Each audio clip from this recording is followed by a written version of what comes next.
Excellent. Well, welcome everyone to our junior college planning night. I know we made big claims on the board out front about demystifying the process, so we hope we can live up to it. I'm sure many of you, student or parents, are sort of wondering how you got here this quickly. If you're like me, didn't seem that long ago, you were running to try to, pick the paper plates to bring to the Halloween party, or if you're a student, you just arrived here freshman year. But we like to give you plenty of time to sort of sort out this process and figure it out. I think the most important thing you should know is that we all really enjoy, my colleagues and I, those that are here, those that are not, assisting students in making this transition from their high school years to what is coming next for them. And we certainly appreciate you putting your trust in us to help guide them through that process. So tonight we have 4 of us here to present. I am Denise Palazzola, one of the counselors here. We have Kathy Hoffman, who is another counselor here, obviously. We have Candace Kilmer and Amanda Moser. So hopefully you don't have to listen to any one of us for too long. We're gonna break it up and hopefully get it moving. So a little bit of housekeeping. Everyone should have a packet, and in that packet we left space in the back for notes. So we would ask that you hold your questions till the end, but certainly record them. Whether you want to do that on your phone, in your note sections, or if you want to do it on paper. And our goal is to leave as much time as possible for questions. I'm thinking we may run out of time to answer all the questions that you have. So we certainly will gather up as many as we can, and this is not your only opportunity, this is your first opportunity. So of course you can follow up with your individual counselor with additional questions. All right, so let's begin to demystify. The first thing I think I'd like to say as a counselor and a parent is that what saddens me about this process is that people are terrified of beginning it. And really, I'd like to be able, or we'd like to be able to flip that script and have you be excited and enthusiastic about this very exciting next step in your own lives or in your student's life. So tonight, some of the topics to be covered are behind me. You can read through them. Tonight, we're talking about the process of determining where you would apply, not the procedure for how to apply.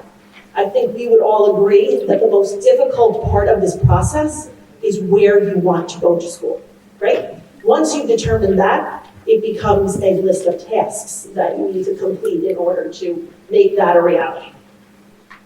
So just so that you know, counselors will have individual meetings with all juniors where we will discuss their student records with review of transcript, graduation requirements, and then we will also plan their senior year courses and discuss post-secondary plans. So that is coming. That is a Google Calendar that each counselor has, and then you can sign up on that calendar, students, to meet with us, okay? Those will be student-centered. And the meetings will take place sometime in winter of '24.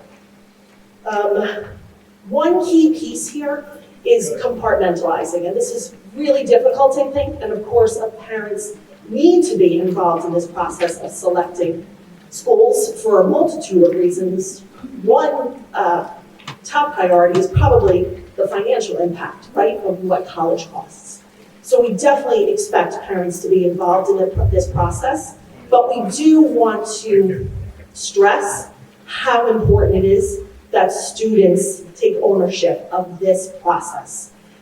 Once they get to college, the expectation is that they are going to do most tasks independently. And so this is a good first step for them to have ownership and to take the lead. So I think for me, that sort of concludes my piece. Anything that I've missed? All right, then I'm going to pass it off to Mrs. Hoffman.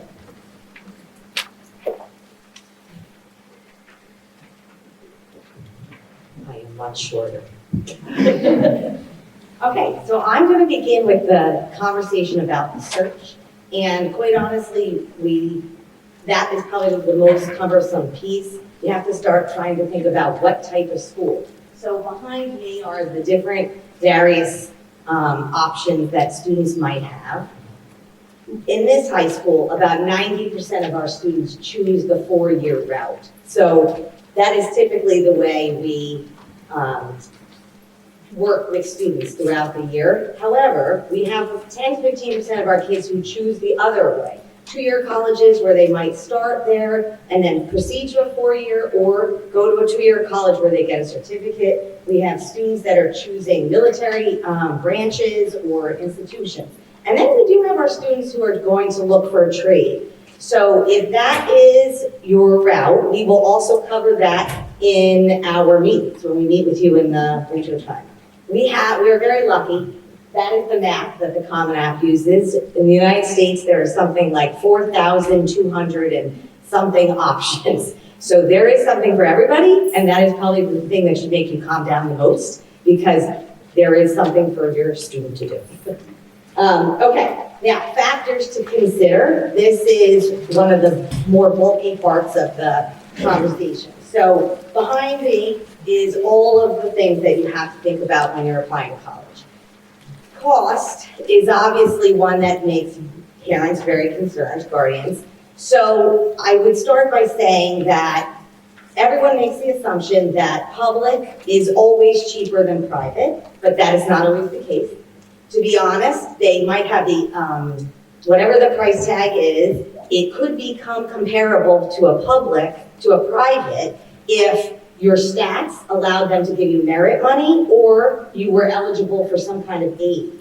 So I often say, don't just, write off one or the other, because if your list has a little bit of both, sometimes that's not a bad thing. You might find out in the end that it is a possibility for you to go to a private or a public, all right? Sometimes they end up being the same price. Okay, some of the other things I think I would want you to think about. Study abroad is one of the bigger issues that lots of colleges are talking about today, mainly because students, if we have our meetings, that's what students want to talk about. Where can they go? Almost every university does that now. There are some that are better than others. So I would say to you, that is something you want to research. There are a few universities out there that are really specialize in this. We have Northeastern, that's one that does. Arcadia is another. Delaware World Scholars. So there are universities out there where this is a priority for them. So that might be something you want to think about. Extracurricular opportunities. Size really does matter with this. The bigger the school, the more opportunities they're going to have for extracurriculars. For our student athletes, not every student athlete is going to be able to play college, whatever.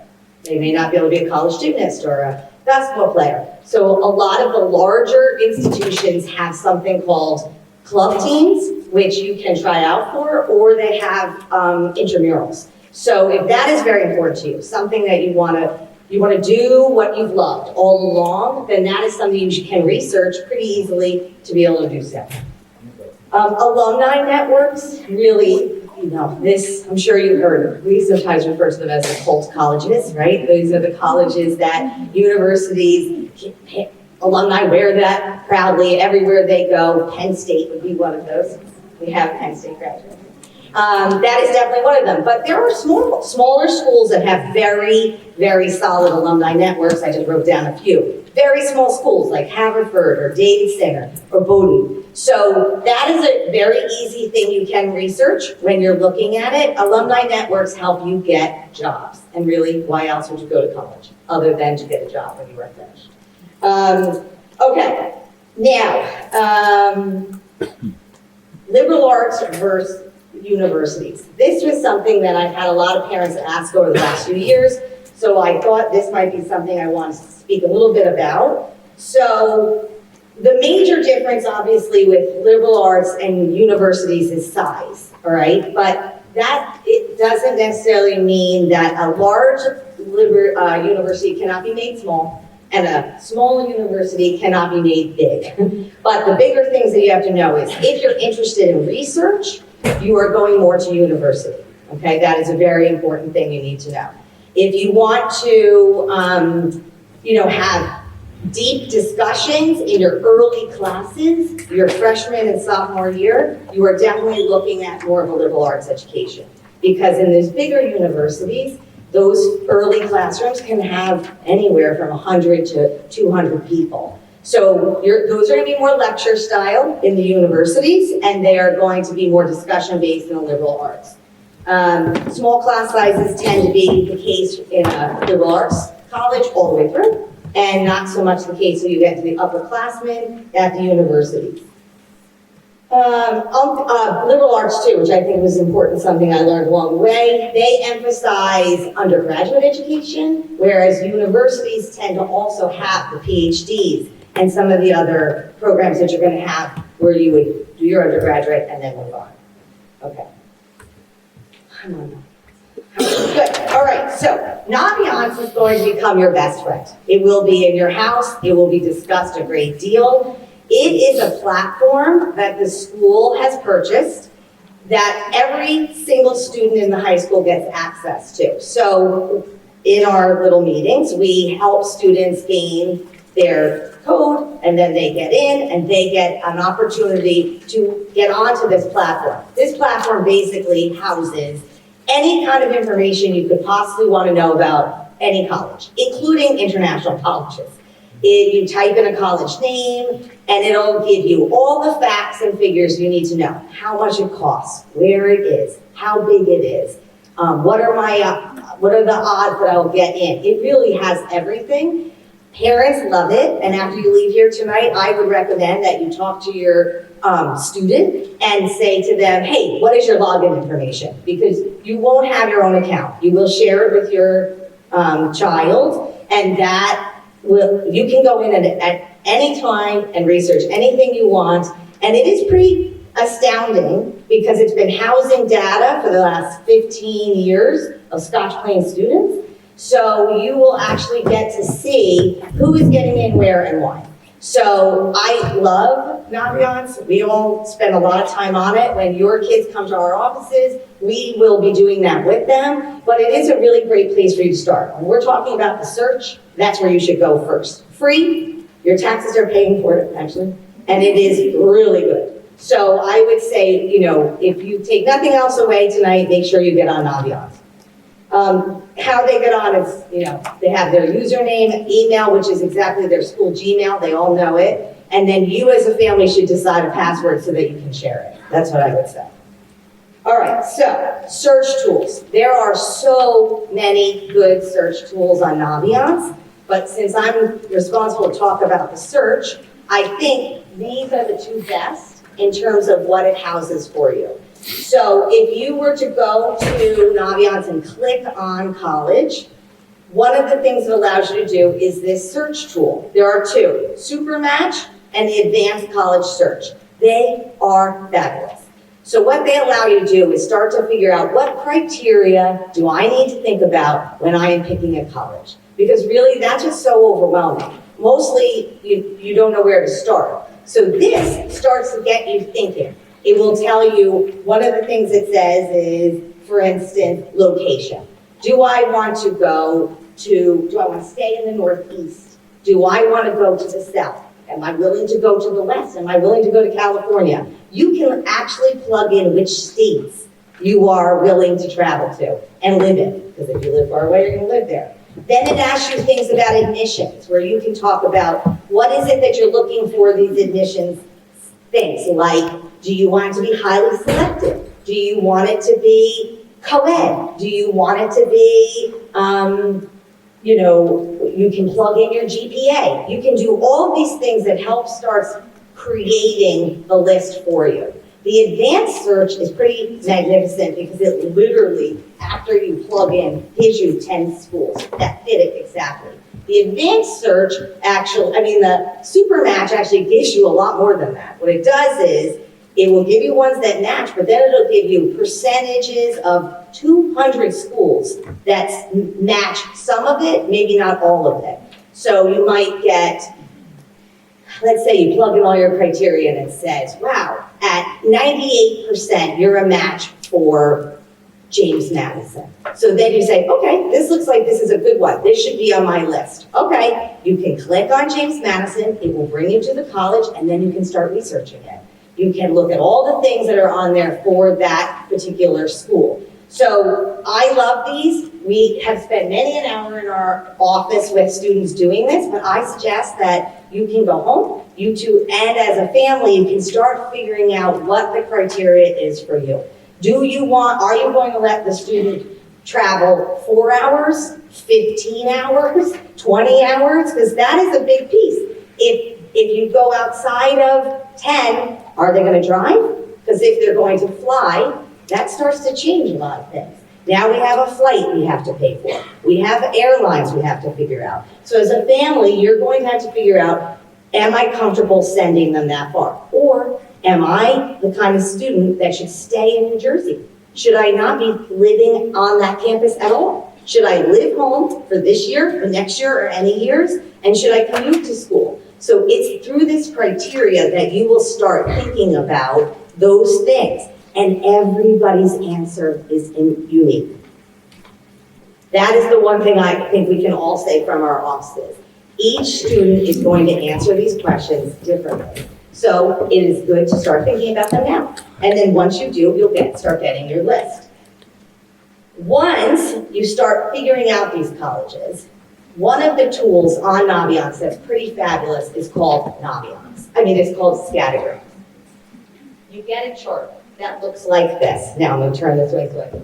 On the chart, you can see green, which is go, meaning all the students who applied on this chart for this school got in if there's a green check, all right?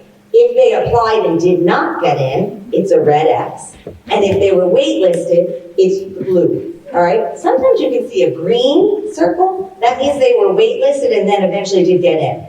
Sometimes you see a red circle that was waitlisted but did not get in, all right? So what is fabulous about Naviance, and especially this is Scotch Plains data.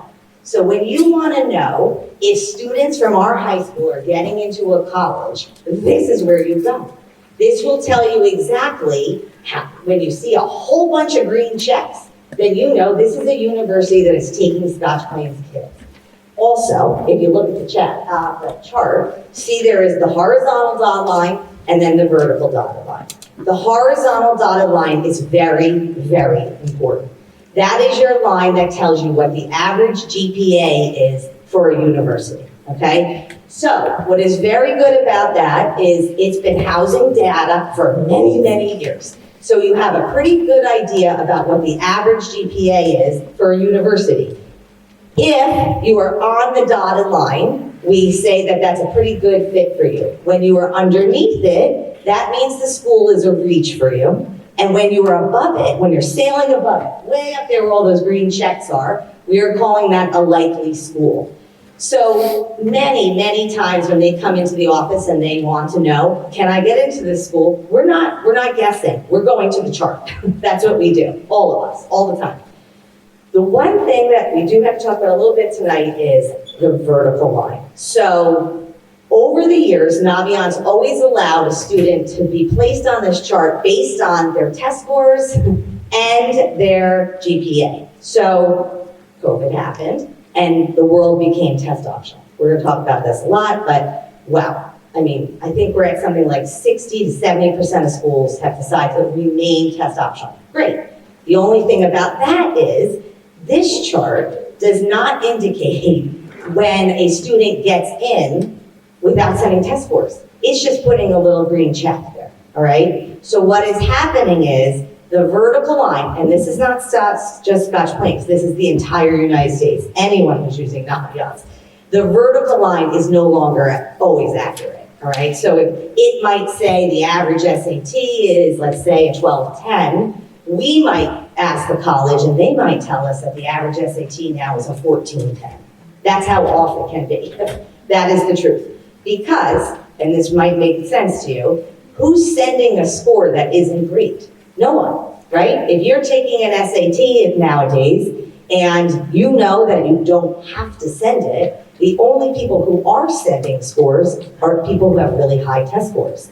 So what's happening is the average SAT is going up, all right? So the one thing we're all saying, to send or not to send, this is kind of our joke in our office.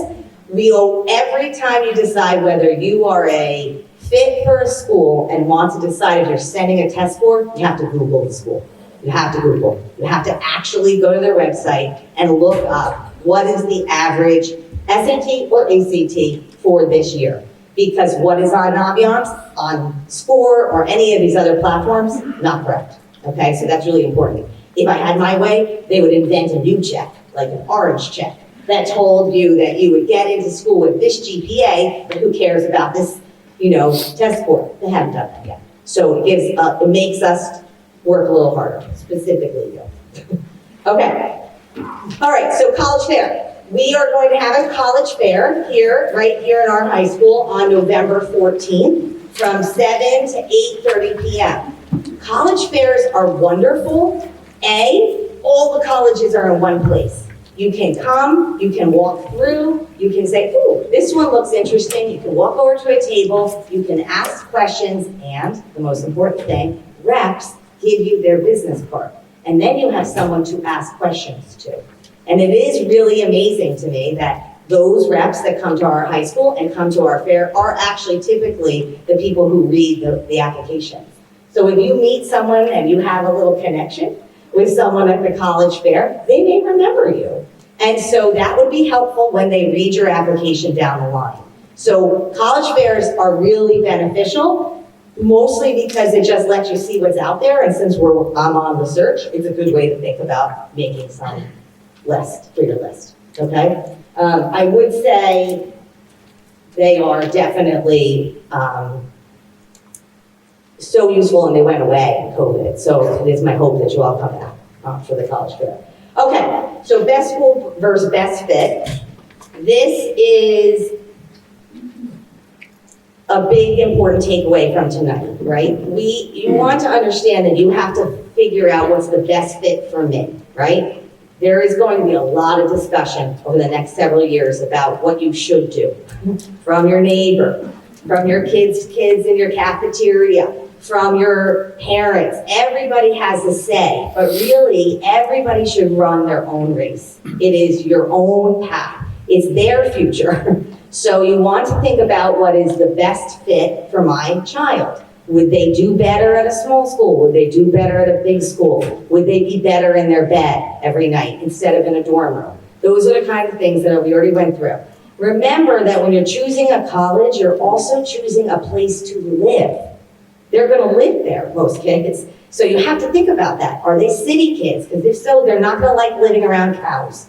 They're not. And we have a ton of universities that are parked in the middle of nowhere because really they need the land. They do. So just recently, I took my own. We went zooming into the University of Connecticut, which my husband is obsessed with. And she was like, wait, we're in these woods? What is happening here? And next thing you know, you come out of these woods and you go down this beautiful path. I'm like, isn't it beautiful? She said, we just traveled through 30 minutes of woods. Not on her list.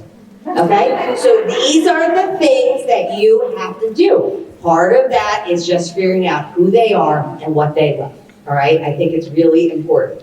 I will say, and we spent a lot of time talking about this, that brand names, right, the Ivies, the public Ivies, they are what everyone talks about, but it's not necessarily where you must go, right? You have to figure out what is the right fit for you, so that doesn't necessarily mean you have to go with the U.S. News rankings, because that's where everybody starts, and that's not necessarily the best place to build your list.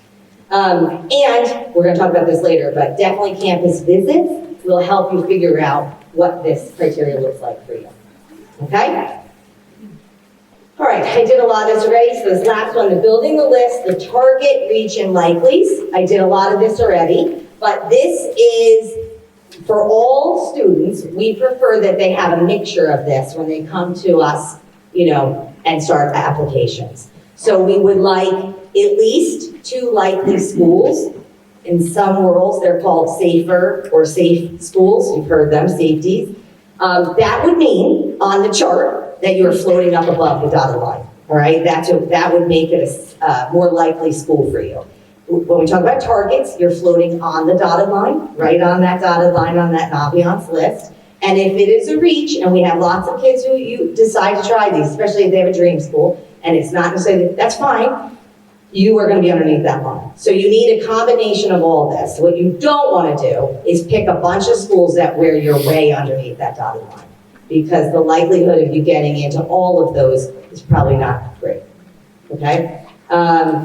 Most kids in our high school apply to 8 to 10, but all of us have different. I have students that apply to 3. We have students that apply to 20. So it is, the average is that, but it does cost money to apply to every school. So you want to be sensible sometimes about how you do it. Okay, that's it for me.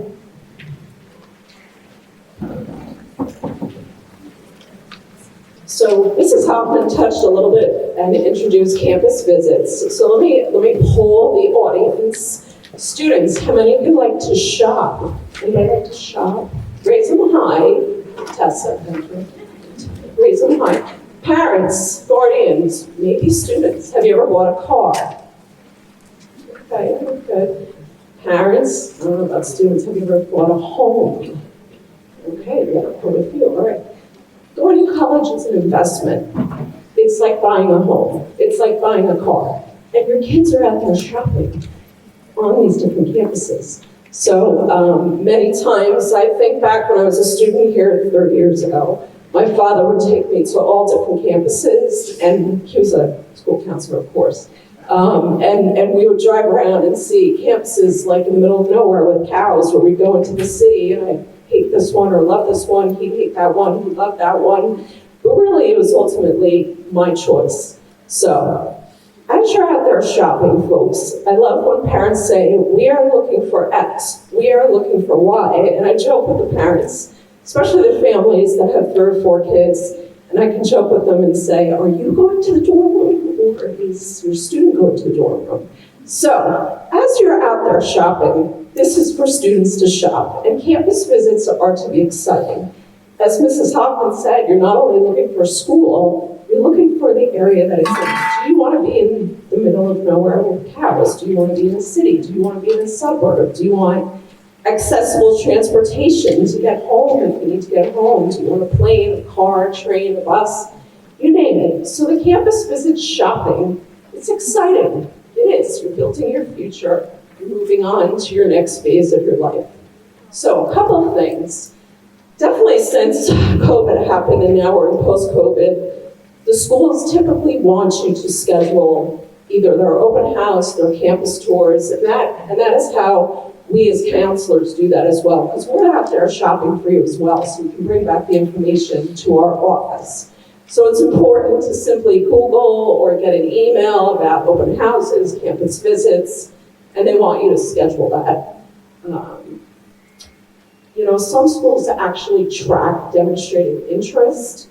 I remember a few years ago, I had a very, very good student apply to Lehigh. I was so shocked she got deferred. I called the rep at the admissions office and he said, tell me why she got deferred. She never even came to campus. She never sat with the rep in our high school. She never came to a college fair. So, eventually she got in, but that just gives you an idea that many of these schools are tracking it. I wouldn't say the big schools like Rutgers, Penn State, but some of these medium-sized schools are tracking demonstrated interest. So it's something to keep in mind. Obviously, if we're in New Jersey, and if you're interested in a school in California, you may not be able to get there, and that's okay. I'm going to get into a little bit about campus virtual tours and so on and so forth. Even post-COVID, there's still a wealth of opportunities, especially for schools that are far away, to see the campus online. What's nice about checking out campuses, really, I find, as a parent and as a counselor, is really talking to the students.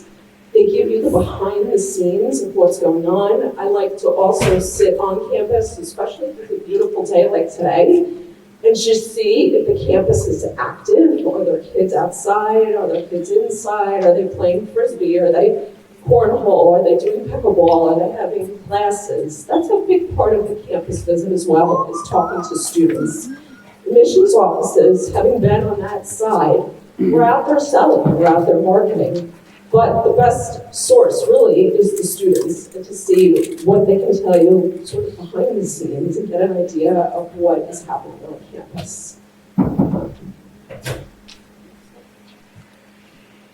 Okay.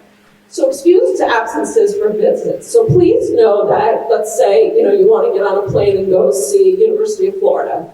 You are certainly more than welcome to do that, and that would count as an excused visit. We typically allow 3 excused visits for junior year, 3 excused visits for senior year. We certainly do have some flexibility with that. It's just important to call the attendance office to say, hey, I'm taking Johnny out on Friday, we're going to see University of Florida, you come back from University of Florida with documentation that states that Johnny is at University of Florida, and we will excuse that absence. Certainly, if you need an extra day or 2, please alert the attendance office. That happens, planes get canceled, God forbid, hurricanes, you can't drive back, but that's fine. We are flexible in that. So do know if you want to take a plane ride or a train ride, we're flexible with that. And just like I said, just like a counselor, a student, parent, simply Google what the school is offering. I'm going to get into virtual visits in just a minute, but that's the best place to find your open house information, your campus visits. Some of them offer them once a semester, some of them have them every day, some of them just have tours, they vary. But the best place to go is right to the college website. The virtual tour. Sometimes you just can't get there, and that's fine. It depends on the time of year, the expense. Virtual tours are also available on Naviance if you click on the school. One site that I've really found really interesting, it's called the College Tour. Every week I get, the featured school of the week is Rutgers University on the College Tour, and I clicked on it. I'm like, oh my God, it's downtown College Ave, New Brunswick, and it's really, really interesting. It's particularly helpful for those schools you can't get to that are really far away. But even, seeing the sites of Rutgers right on my screen was really interesting to watch and to see what they've done down in New Brunswick, just as an example. But if I wanted to click on University of Southern California, I could do that too. So it's called the College Tour, and it's just really an interesting site and a way to see so many schools right from your dining room. So this past fall, we've had a number of college representatives come September, and we're going to all the way through November. So in addition to the college fair, we also have reps come here during the school day. And I've had quite a number of juniors come and seniors, so it's great to see you all there. Again, tracking that demonstrated interest, that's another way they track demonstrated interest, is seeing if you come to the visit that we're having at the high school. We may get a few in the spring, but most of them are in the fall. It's a great opportunity to build relationships with these individuals because many of them are reading your application, and again, you're getting their business card, you're having a one-on-one conversation, they're going to remember you because they're going to track that interest. You can register through this, another tool on Naviance besides doing the college search. We list all the schools, all the dates and times when they're coming. They use that pass the students to show their teachers that this is where they're going to be. We have 77 minutes. They're not 77-minute visits. They're maybe a half an hour or so it doesn't take up the whole class time. The admissions criteria, the fun stuff. So there are so many factors coming into the college admissions process, and that was my very first job out of graduate school, was college admissions. And so when I think about that time, even though that was many years ago and times have changed, it's so important for the colleges to know as much about you as they can, especially these large universities that only are seeing you on a screen. You're not interviewing, you're just presenting yourself through an application. So certainly the most important thing, the first thing they're going to look at is your transcript. What are the rigor courses you're taking that your school offers? Not comparing it to other schools, what your school offers. Are you taking advantage of what Scotch Plains-Fairlawn High School offers? Are you taking rigorous courses? Are you taking a mix of accelerated AP? Are you taking business courses? Are you you're involved in music? So they're looking to see what the rigor of the coursework is that you're taking. Extracurriculars can be everything and anything. I think the myth is that you have to participate in 17 different things. It's not about that. It's about pick 3 things that you want to dedicate your time to, maybe become an officer in a club. I know that my stellar athletes, they don't have time for a lot of other things, and the colleges understand that. They might be playing fall soccer, and then they're playing winter soccer with a club team, and in the spring they're doing another club team. So that is certainly understandable. You're devoting your time to that athletic commitment. Volunteer opportunities. The volunteer opportunity, I think it's important that if you want to volunteer with a population that you're going to enjoy. If you don't like little kids, don't volunteer with them. If you like, I mean, seriously, if you don't want to get down and color on the floor, you're not going to volunteer with them. If you like, I have students that really love the senior citizen population. The Chelsea and Fanwood, right on South Ave, right by Dunkin' Donuts, they constantly have student volunteers to help in the kitchen with meals, activities. I had a girl go there on Friday nights and play piano for the community there. Pick the population that you like. Maybe you want to work for the Red Cross. Maybe you want to volunteer at the Hillside Food Bank. You know, you pick what is best for you that you can do consistently, and it doesn't have to be these crazy amount of hours, even once or twice a month.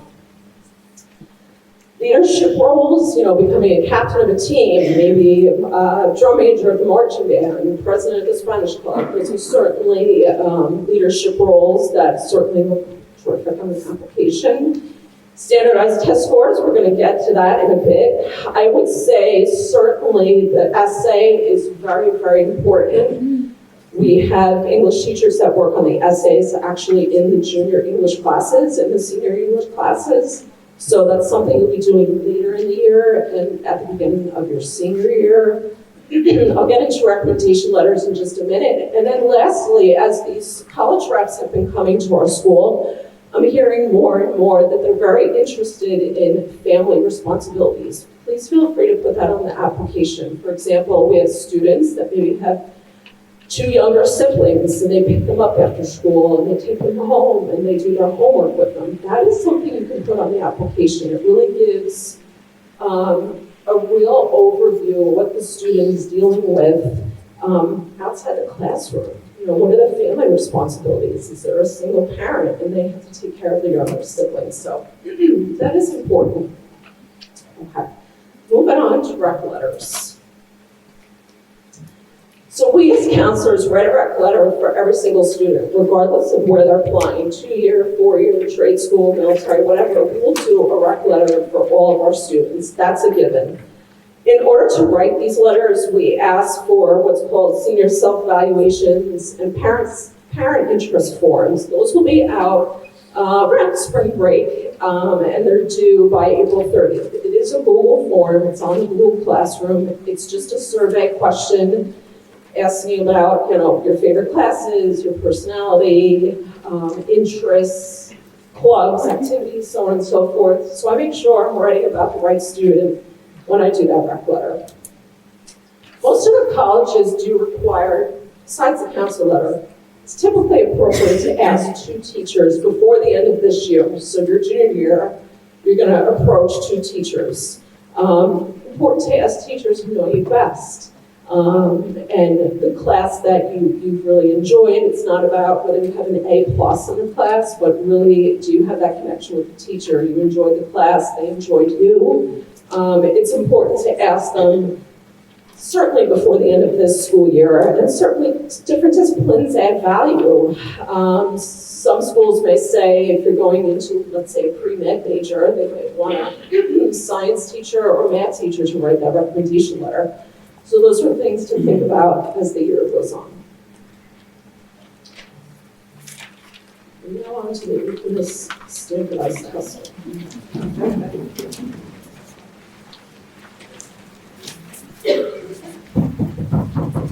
Definitely isn't the most fun part of the conversation, but it is very important. Okay, so when it comes to standardized testing for college, there are 2 options. There's the SAT and there's the ACT. We are a college board school, okay? We offer the PSAT, juniors, you took it last year, paper pencil in your sophomore year, and this year you all took the digital version, which we got really nice feedback about, both from students and from our staff who proctored. We also offer AP testing. We have college board accounts. You know, our students are kind of used to the SAT. But there's also the ACT. I'm going to talk a little bit more about the difference between the two tests in a few minutes. But it's important to know what the standardized testing timeline looks like. The SAT offers an SAT 7 months out of the year.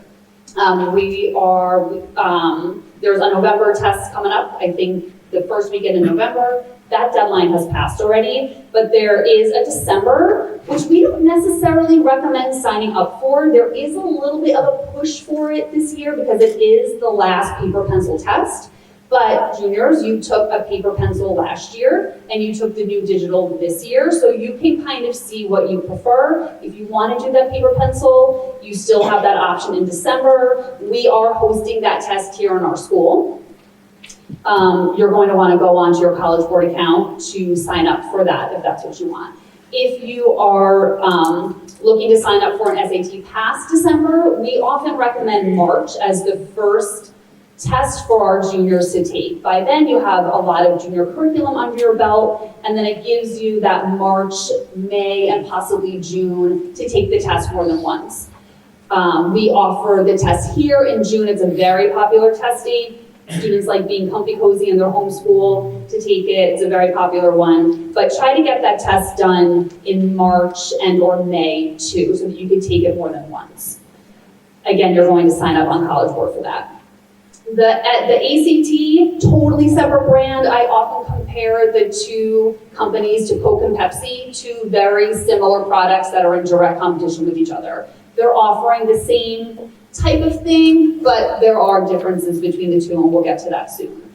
Our students do not set up ACT accounts in school. If you want to go ahead and explore what an ACT looks like, you're going to go to actstudents.org, set up your account just like you did with College Board. We don't ever host the ACT. There are neighboring districts that do. So you can certainly take it, and many of our students do. When it comes to sharing scores with your colleges, you are going to want to self-report those scores through your application, which you'll do when you're a senior, but you may also need to officially send score reports directly through the testing agency. So if you're going to share your SAT scores, you go onto College Board, view your scores, type in the colleges that you want to send it to, and send off the official score report that way. So, like we said before, the SAT is going digital. Again, our students took it just a couple of weeks ago. We did get really positive feedback on it. I would like to spend a couple minutes now. This next slide is not in your packet. I actually found this infographic this morning, and I think it is just fabulous. And it shows the difference between the new digital SAT, which is on the left side in purple, and the ACT, which has just been the ACT for several years now. So if I can just talk about some broad differences between the two tests. Again, colleges don't care which one you take. It doesn't matter, SAT, ACT. Back when I was in high school, I graduated in the late 90s, nobody took the ACT. That was students in the South took it, and there was this kind of misconception that, schools up here don't want that. It doesn't matter. You take the test that is the right fit for you. Again, the whole theme of tonight is what is the right fit for the student. There are some pretty glaring differences, though, between the two tests. Now that the SAT has gone digital, they shortened the test. The test is now just over 2 hours. There's a 10-minute break in between the reading and writing section and the math section.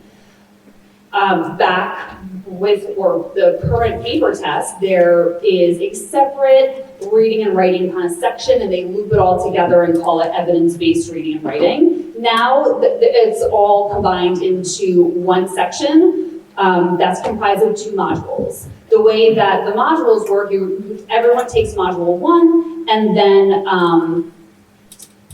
it's section adaptive. So based on how you do on section 1, it's going to kind of zoom you to either module 2, an easier version, and a hard version. And that's how they're really figuring out, you know, who's really getting a hardcore score, you know, and I think it makes it less stressful for the students, so that if that first section was maybe a little tricky, they're not going to send you to, like, I have no idea, I've never seen this before in my life type of questions in the math section and on the reading writing section.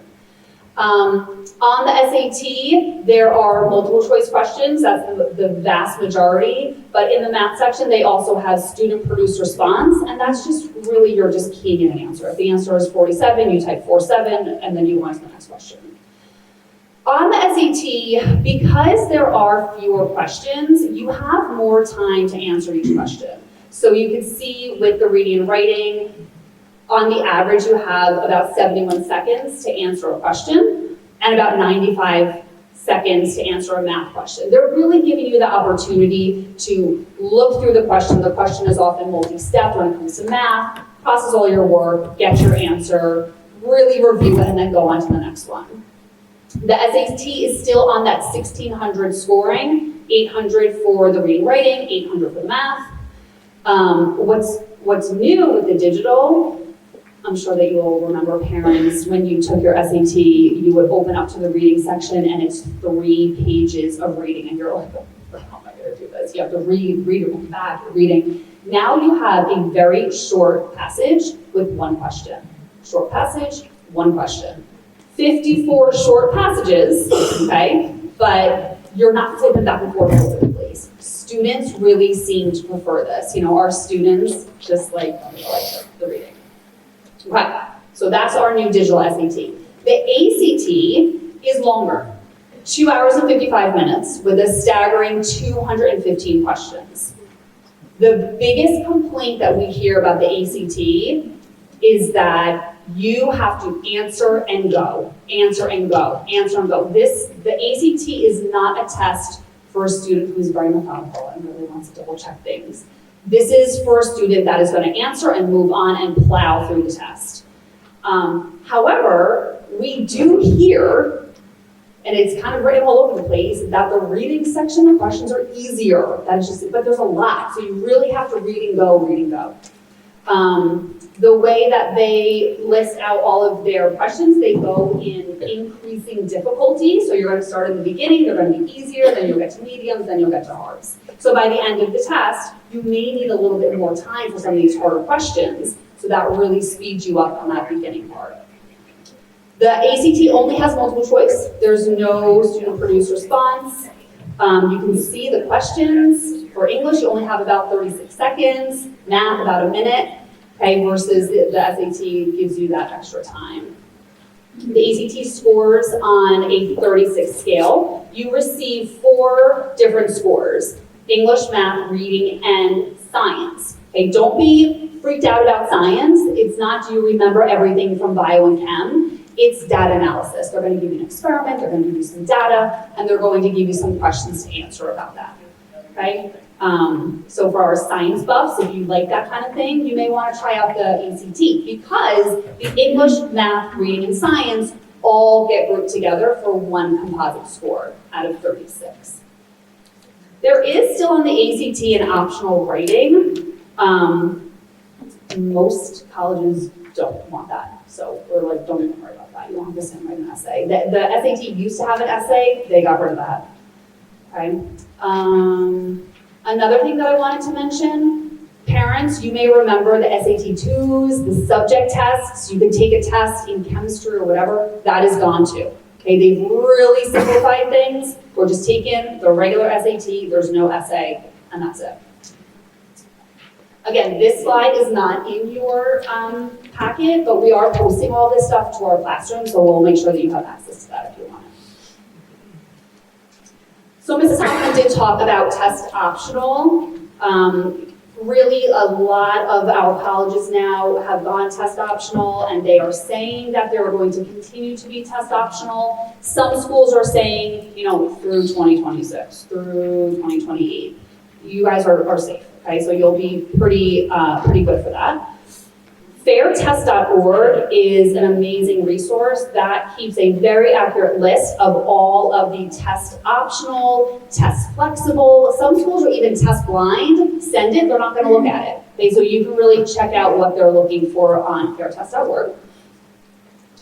So when it comes to, do I send my score or do I not send my score? Ms. Hoffman was talking before, we are getting just these staggering numbers. Northeastern told us last year the average SAT score was a 1470. Okay, that was the average test score that was shared with them. That's not the average test score of the applicant, that's just the information that they're getting. We're seeing Syracuse, I saw last year only 25% of students submitted scores. Okay, so you really are going to want to decide yourself, if I send this score, is it going to make my application stronger? If not, don't send it, okay? And we work with some students who maybe their GPA isn't as strong as they wanted, but they've got this amazing test score, and maybe that amazing test score isn't a 1470 for Northeastern, but it is still improving their overall application, okay? So this is something that you're really going to want to look at from school to school. I'm often seeing that students are sending their test scores to their likely schools, but not sending their test scores to their reach schools. You can pick and choose. It doesn't have to be one size fits all with that.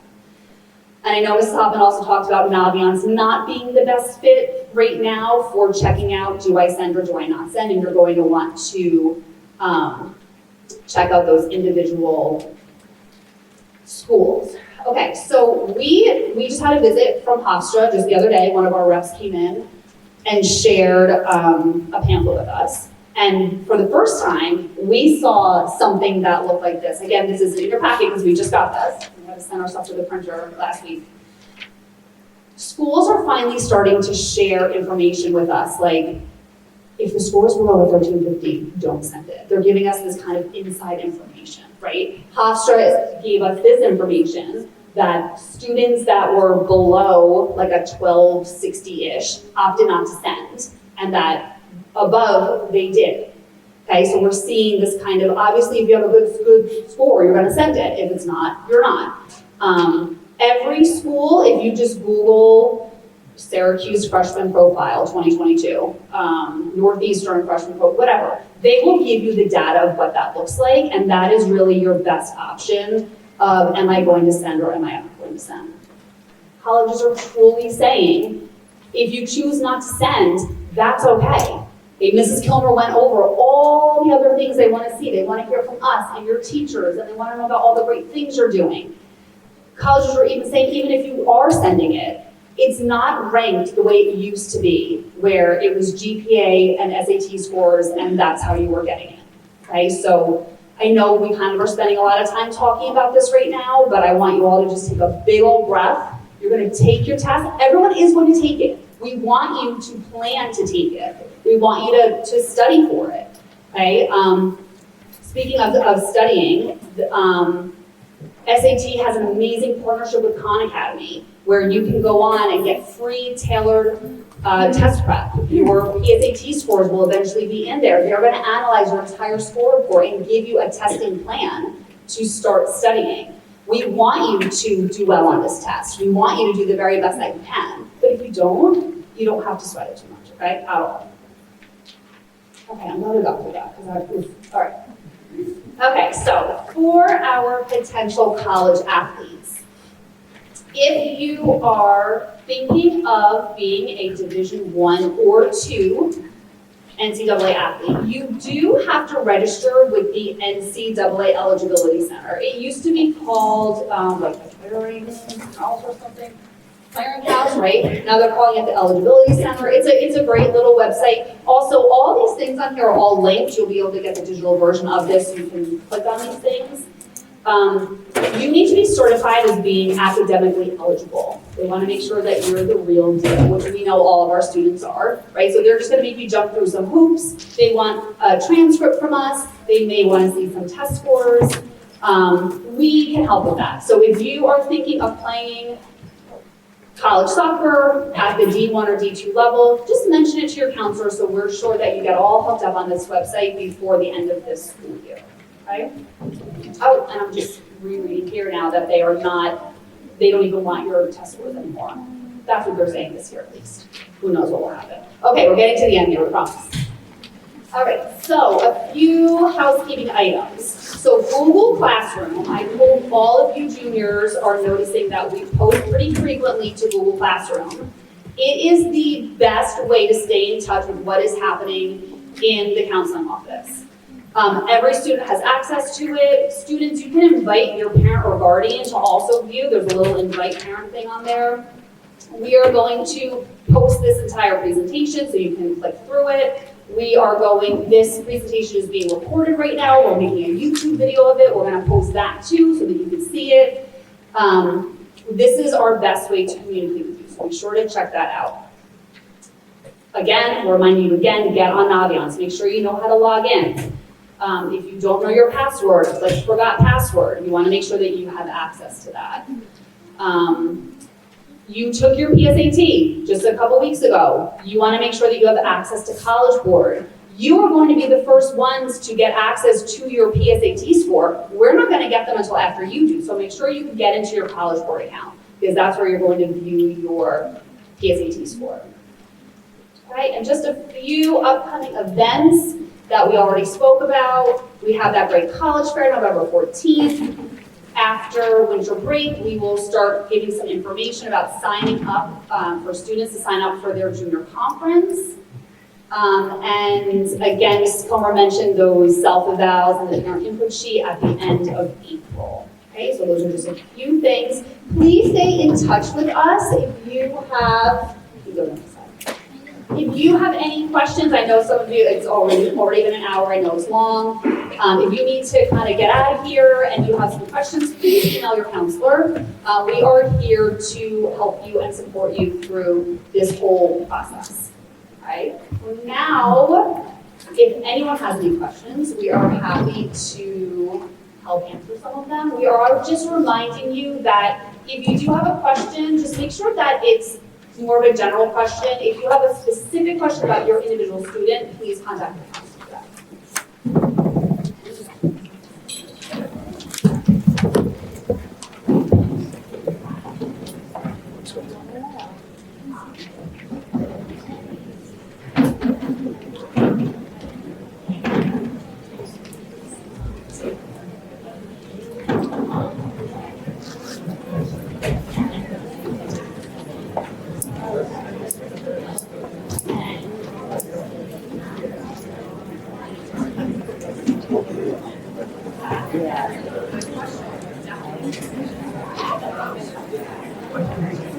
So the question she just asked is, if you knew you had a student who is not a great test taker, why should they take the test at all?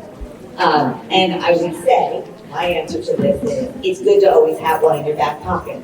You could fall madly in love with the University of Florida. You can't apply there without a test score. And we have lots of schools that are still out there. Purdue, Tennessee, Georgetown. We have schools that are not test optional that your child might love. So you have to have a score in case. So we say take it once at least.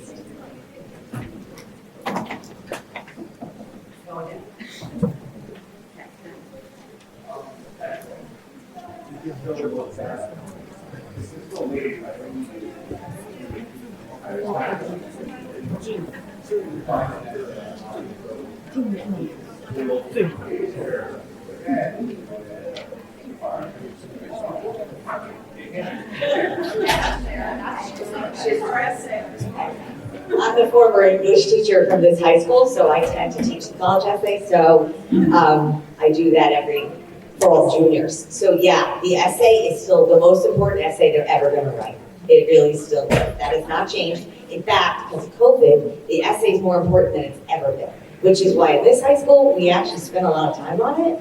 Their junior teachers will attack it, and then again, for many of them, they will look at it again at the beginning of their senior year.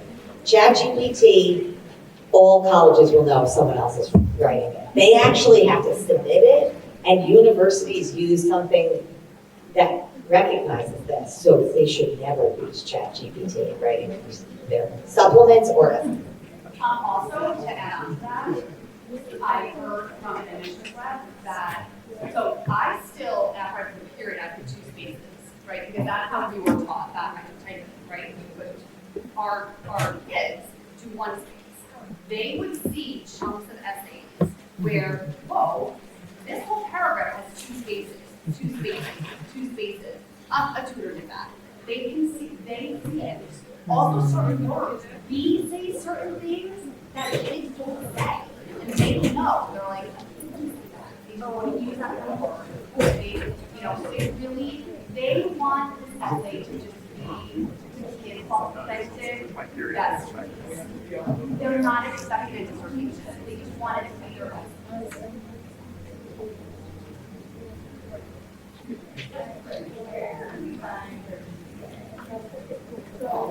We don't know why it's such like a hidden thing, and we often ask it to be posted in PowerSchool. We do update on Naviance, so you can look on Naviance for the most updated GPA. We're still fighting for it to get on PowerSchool. I'm not totally sure what's needed, and they're both on Naviance, has both of them under the about me. If you want, when you arrive for your junior conference, we actually hand out their current transcript, which will have their GPA on it. So that's what you do. Yeah. The excuse visits, is there, I assume it's more than 1 day. And if so, is there a limit to how many days you can have per visit? One important thing to know on that part is that the days you travel are not considered part of the excused absence. It is the day that you visit the university. And then as Ms. Kilmer said, obviously, if you've extenuated circumstances in returning, you should share that with attendants. But they're allowed 3 days in the spring, 3 days in the fall. That does not include travel days. Okay, and then my other question was the recommendation letters that you teachers to know that is it okay that a teacher is a freshman or a sophomore year teacher, or should it be junior year or? It's a good question because I've run into some students that have had the same teacher twice, and they may have had them 10th and 11th grade, like chemistry, AP Chem, or like US2 and global. So I like that. Freshman year, occasionally I'll have a student. It's kind of rare, but I'd say sophomore year is very appropriate. Junior year, obviously, very appropriate. Certainly, it's freshman year isn't out of the question, but. That's a tough one. We do have a couple of English teachers who are speaking that will teach freshmen and seniors, and that would be an appropriate choice. Okay, in the back. Hi, just a quick question, really, with the extracurricular activities. Did you say a number before that they had to have at least 3, or was it? Did they? I think students. I'll refresh. I think students get sometimes very caught up because on the Common App, the Common Application has an activities section, and they allow for 10. And the students get very caught up in the, oh my God, I have to have 10 activities. I have to fill in every single box. No. If you have, it's not a magic number, 3, but 3 consistent activities you've done for 4 years. That's perfectly fine. They get very caught up in, oh my God, I gotta fill out every box, I don't fill out every box, I'm not gonna get in, it's a whole panic attack. So if you can focus on a handful of activities that are consistent, that's what they wanna see, quality over quantity. And that's over the 4 years, you're saying, not just. Not just, May of junior year. Across the board, rep letters, essays, activities, the admission rep can see if it's authentic to the student. So I think as like an overarching theme, it needs to be authentic to who that student is. Which is why we say if someone else writes that essay or over polishes that essay, the rep is gonna know it's not authentic. A sustained activity that they're involved in definitely reflects authenticity rather than, and they're great things to do, a random coat drive or a random food drive, right? Those are great things to participate in, but I think largely the university is looking for sustained activity within an umbrella. So less, as Ms. Keller said, can be more if they've really invested time and energy into that activity. What happens, just, I'm sorry, if it's a school activity, let's say marching band, that they're, is that considered? Oh, sure, oh gosh, the amount of hours and investment of time. I'm a marching band geek from this high school. I mean, I had nothing else to do in the fall except marching band. I mean, that is what I did, but it was consistent. It was over 4 years. I mean, Mrs. Moser was marching band geek too. I mean, that is. I was flag squad. I'm sorry. Sorry. But again, Sure, that marching band is an outside right now. Okay. I know. But really, extracurricular doesn't mean non-school, it means outside of the classroom. Yeah. So one kind of hours at 224, whatever our students are doing. Okay, all right. That can be employment. That's Yes, one of the things yes. I feel like is often overlooked, is having a job. That shows responsibility, maturity. So a lot of the times I find that they're in my office and I say, I do have a job, why is this not here? And he's like, why would I put that? Or she would say, why would I put that? And that's a really important thing. So it doesn't necessarily even have to be a school activity. It's anything you're doing on the outside that takes up your time, a valuable piece of your time. I also think some students, I think somebody touched on this before, get caught up in like, I don't have one to check every box on the Common App. That's okay.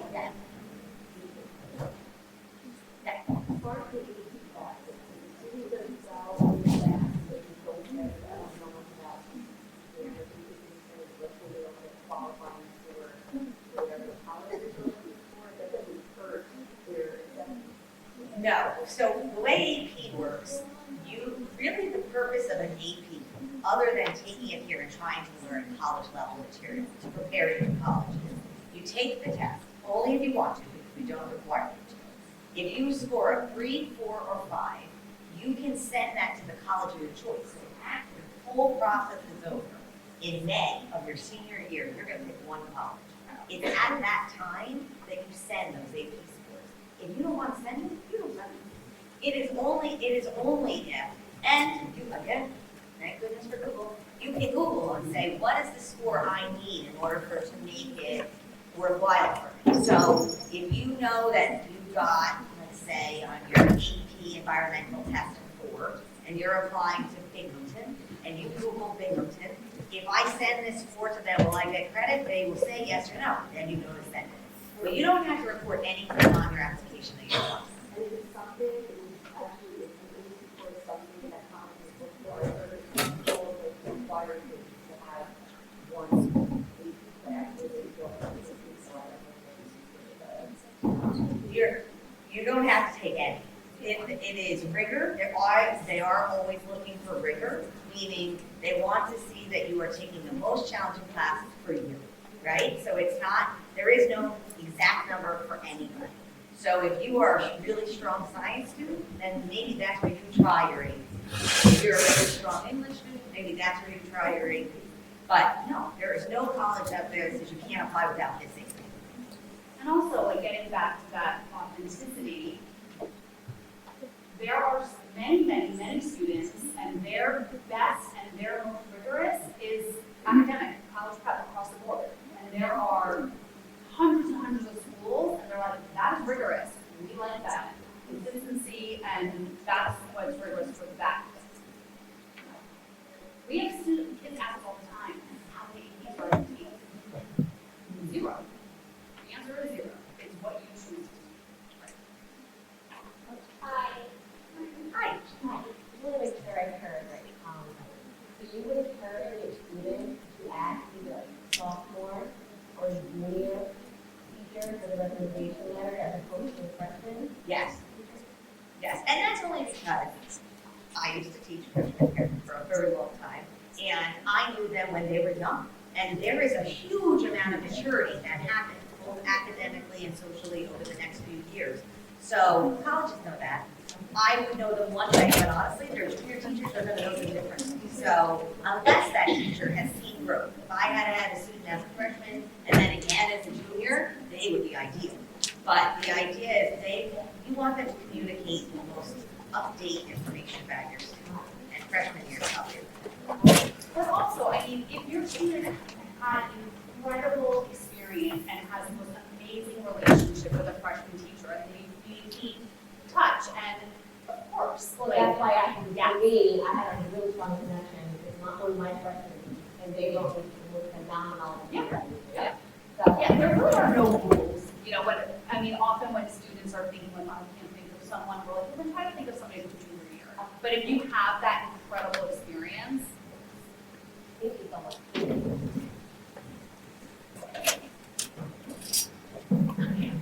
yeah, go ahead, yeah.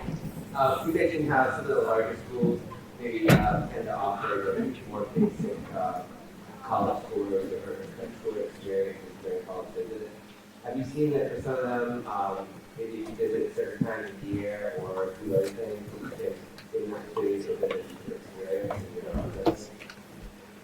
I would say if you can see the college in session, it's really great to see a hop on campus and to see what that's like.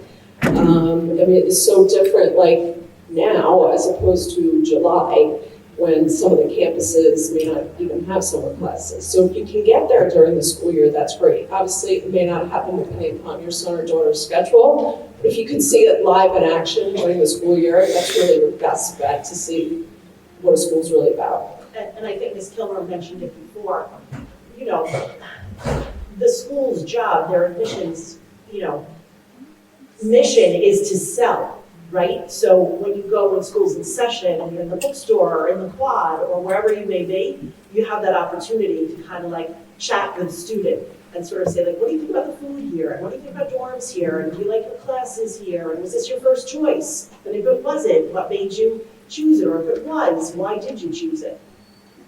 For the follow-up, if I may. Have you found that if students were to ask if they get the opportunity to sit in on class or something like that? Great opportunity. Yeah. And I would say that is something that specifically would be great if you went to one of these club fairs, you got a little part, that might be something to ask around.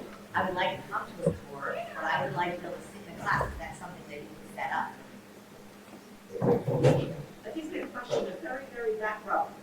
If a school is test optional, do they not assume you didn't do well on your test? So that's a good question, because I had the other day the rep in from American University in DC, just to give you an example.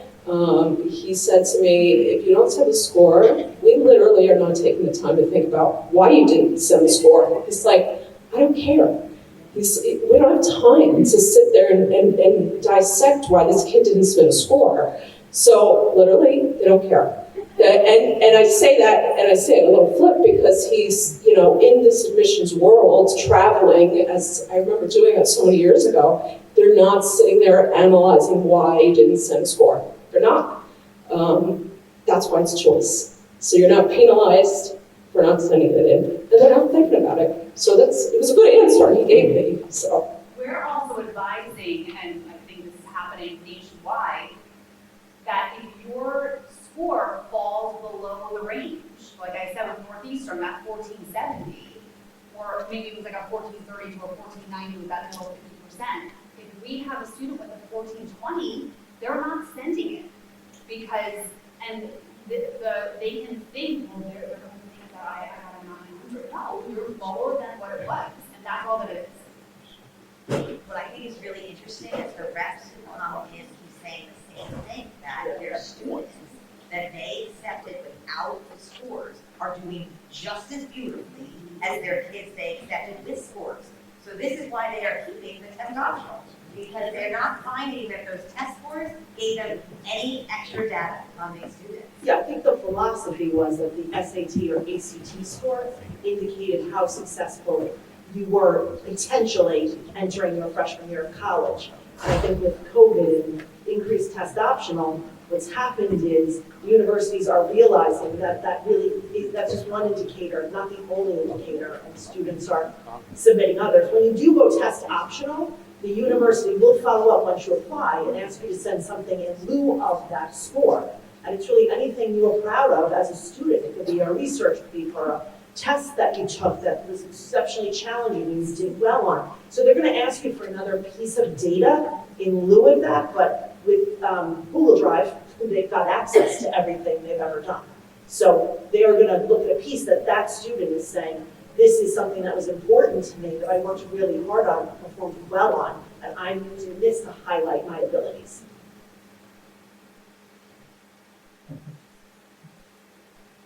You're all good to hang in there with us. People who do not get right, are they in the college looking to do it as an option? Are there not such people engaged and the other not such people or? No.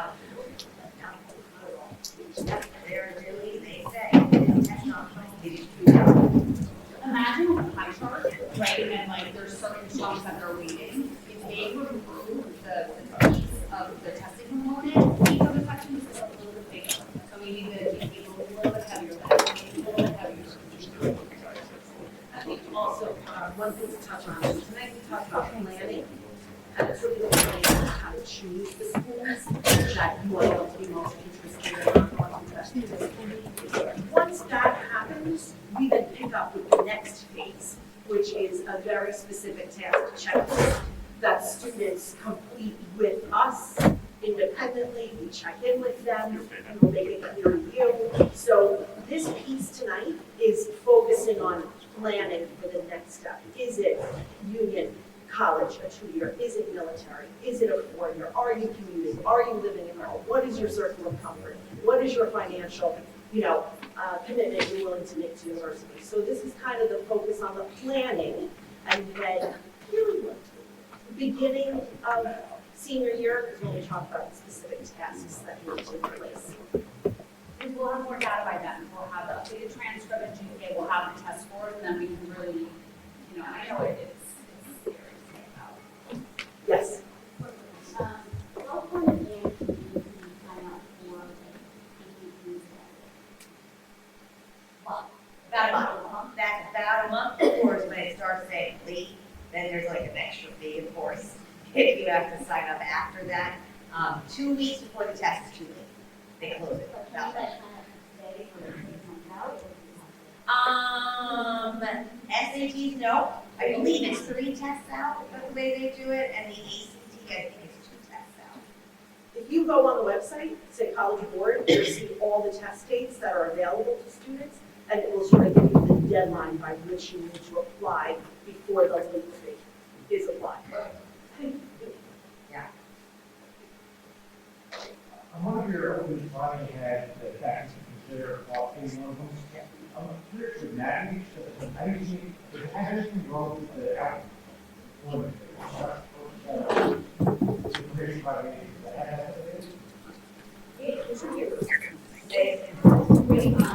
Like graduating within 4 years, graduating within 6 years, I know that. What about your outcome? I have to say, that is an extra step for you. You really want to know what the engineers at RIT were making. They have that on there, but it may not necessarily be on Omnion.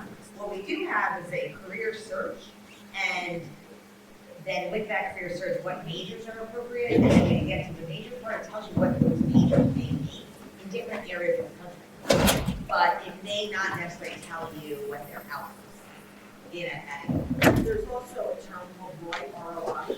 So there's which is return on investment. So you can look at those schools which are more schools, which is like the cost.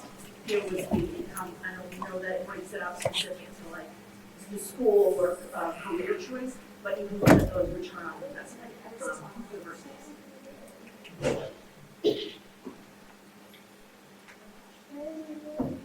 All right, well, we certainly want to thank you all so much for your time. I wish you all the best of luck.